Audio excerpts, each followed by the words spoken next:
आराम से।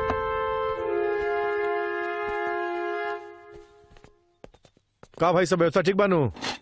हाँ हाँ हाँ अच्छा सुना, खाना पीना के इंतजाम देख लिया। हाँ, ठीक बा? भैया ए शाबाश। काहे ला इतना प्यार करेनी हमरा से?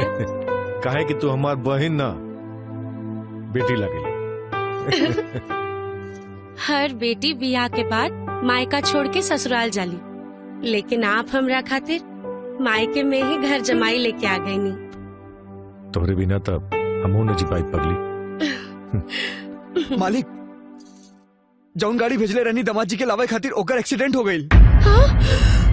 अरे ना ऐसा नहीं हो सकत, हम बानी नो, हम दिखतन। एकदम सही कहता है। अपने के रहते हमके कुछ होइए नहीं के सकत। ई के है? वो बिल बाबू हमें उनकर थोड़ा नस वस खिंचा गइल बा। अब ठीक बानी ना? एकदम बढ़िया सब मजे में। बैठी। हम तो डरा गए रहनी। हम का कहत रहनी है कि हाथ मुंह धो लेती तो खाने रेडी बा, चल के खा लेती।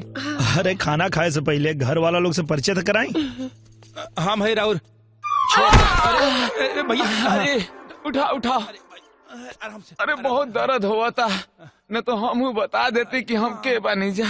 अरे कोनो बात ना, आराम से बताइया। हम राउर ममिया ससुर बन। प्रणाम। हम रहुआ के ससुरे लागो। और हम राउर सास पानी। और हम राउर सरहज। आई दामाद खातिर वीआईपी कुर्सी बैठी। आराम कुर्सी की जरूरत हमरा ना, इनका बा, इनका के बैठाओ। भैया अरे हम यही बैठ जाए। ना ना हमरा आराम के जरूरत बा। चोट तो सर पे लागल बा, दर्द पछवाड़ा से काहे निकलता। ऐजा बैठ जाता नहीं। अच्छा हाँ घर के बड़ बुजुर्ग बानी, आप बैठिए। ना ना हमके डॉक्टर मना कइले बा।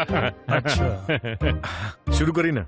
हाँ हाँ शुरू अरे करें। रुकी रुकी रुकी, अरे घर का दामाद बानी, पहले मुंह मीठा करके तब बाद में खाना खायल जाई। अरे लियावा ना मिठाई। दे दे। जोर से चोट लागल बा, हम मीठा खाई। का फुसुर फुसुर करता नहीं बाबूजी। हाईली रहुए हूर ली। खाई। ना ना हमरा ढेर आदमी के सामने लाज लागेला।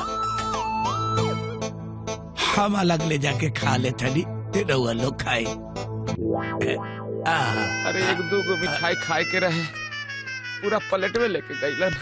तैयारी तो आप लोग बहुत अच्छा कैले रहनी है, लेकिन वो का कि आज हम उपवास पे बानी, तो आज खाली हम फल खाई। खाई लो। अरे